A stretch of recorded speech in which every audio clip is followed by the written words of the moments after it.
something to blame for that fear, and it's you. Because you're different.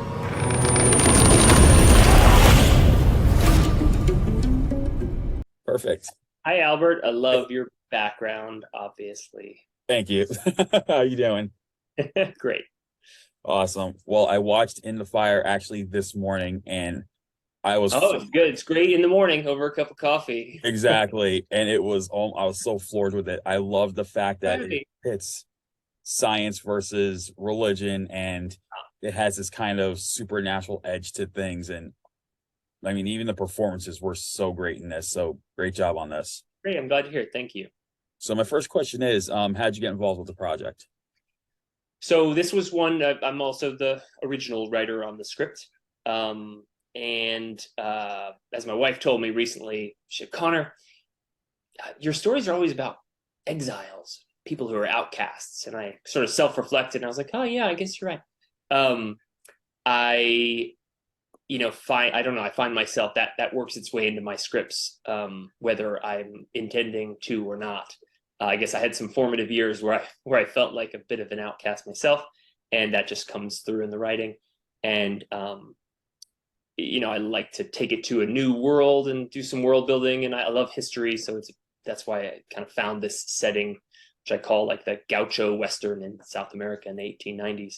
But I'm really interested in stories about people who are sort of exiled from the norm, and that's definitely the case here. I mean, the little boy is a disturbed young kid, and he's being blamed for everything that goes wrong in this remote place that he lives in South America. And he is different from everybody else, and so the question is he possessed by a demon or not?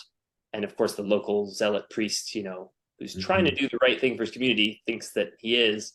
And this doctor of psychology, Amber Heard's character, comes to town with a very different ideology, and it's bringing modern science to the equation, and it's taking sort of turning the usual demonic possession movie on its head a bit. Where I love movies like The Exorcist or The Omen, but this is a more ambiguous situation where we don't know for certain, is the boy possessed by some supernatural capabilities, or is he just different and worth protecting?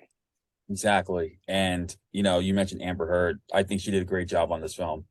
I mean, I like that she played this doctor, and, she's like the fish out of water character. And, the one scene that really shocked me was, you mentioned the zealot priest. When he starts whipping her because, he thinks she's a witch, because she has this idea of science, and he doesn't see it as like, science. He sees it as like the devil's work. So and that scene really surprised me, and I was just like, I was not expecting that. And she just did such a phenomenal job as this calm, collected soul, even though she's in this one scene she's getting like really abused, but at the same time she finds herself having solace with not only the little boy but his dad too. Like, she finds that she can trust him. I mean, what was it like working with her on this film? Oh, it was a blast, because she's an actress who is as committed to her part and the film as I am, and I'm very committed. And so to have someone be a partner in that with me was great, especially when it's your number one lead in the movie. To have them committed, it sets a tone for the whole crew and cast. And we spent a lot of work on sort of the research of it, and making sure that we were only learning about psychology as it was at that time. Anything written about psychology after the turn of the century was off limits. It had to be 1870s, 1880s, kind of learnings. And building a character who started as this pretty unemotional, icy doctor who's, looking through everything, meeting this kid through the lens of medicine, and is treating him and protecting him like a patient, and then ultimately making a relationship with this boy, and protecting him from instincts that are more maternal than scientific. That was sort of the arc that we were creating in the movie. That's awesome. And that little boy, I mean, he did such a phenomenal star. job.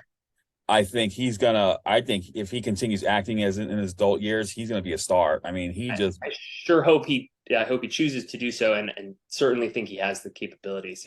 He's so smart. He speaks 3 or 4 languages. He speaks 4 languages in this movie. He learned Spanish for the film. He already spoke Italian, German, and English. And he's wearing these contact lenses, which created different size pupils, and to make him feel really distinctly different from other people. And when you're wearing those kind of contact lenses, you're basically blind. So he's not only is he performing very impressively in the film, but he's essentially blind doing the whole thing. Yeah, and Eduardo Noriega is just, oh my gosh, his character was insane. I mean, and I like the fact that even though he's like the zealot priest, he's the crazy guy. You also have another priest there who he kind of sees what's really going on, and I like the fact that he's kind of subtle about it, but yeah, he still has that little fear in him as well. I mean, I think it's important, when you do movies about religion, to provide sort of a balanced scale. It's very easy to point at religion and say, "Oh, look at all the terrible things you've done. You're terrible," or vice versa. Be like, "Oh, religion is just so perfect and great, and it saves people's lives." And like the truth is in the middle. And so yeah, I felt it was important to have a balanced scale and have another priest in there who, as you say correctly, sees things the way they are, which is, Grace, maybe you're here, maybe your science isn't evil, maybe you're the work of God. God chose you to come here to save this boy from us. It's and I like that, because you sometimes when you watch films that have religion in it, you always see like usually one perspective on things. And here, the fact that you brought the various perspectives on that, I think that's what really make this work as well. And then add to the fact that we have the science aspect of things with Amber's character. And I think, altogether, it's just seeing the viewpoints of this little boy from these 3 perspectives. I think that's what really made the film work. That's great. So how long did production take? And were there any challenges that you faced during production? Yeah, we shot this movie over the course of about 5 weeks. We did half of it in Italy, and then we traveled to Guatemala to shoot the second half. And yeah, there were tons of challenges. While we were in Italy, in the winter in the southern region of Puglia. There was a big ice storm one day. We were in a tiny little town where the roads were so bad after the ice, we had to walk out of town to try to meet our vans to get to the set. And then in Guatemala, we had active volcanoes that were exploding almost every day. We had a dust storm.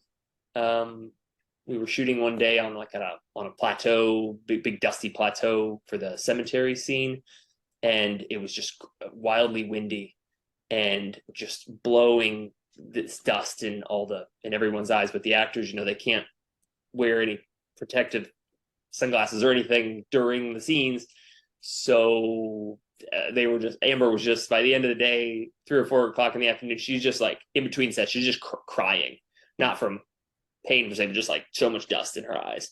And the makeup team was running in doing Visine like in between every take, and we would just have everyone just close their eyes, get everything ready, and then like, okay, open your eyes, action. Something like that. You never know what challenges you face on a film set, but there's going to be some. Yeah, and that's funny you mentioned the dust storm, and I was like, you know what? I just thought it popped in my head, like, was the little boy responsible for that? That's the first thing. Maybe he is evil. Yeah. That's awesome. So finally, what's next for you after this movie's out? Was there anything that's brewing that you can talk about? Well, I can't talk about too much, but I do have another period film that's set in ancient Greece in the works that hopefully will be the next big exciting. That's awesome. Well, In the Fire will be out on October 13th, and those who love these supernatural type film but also likes the fact that it's science versus religion from different perspectives, they're going to want to see this film. And Conor, thank you so much for taking the time to talk about it. Awesome. Thank you. All right, you take care.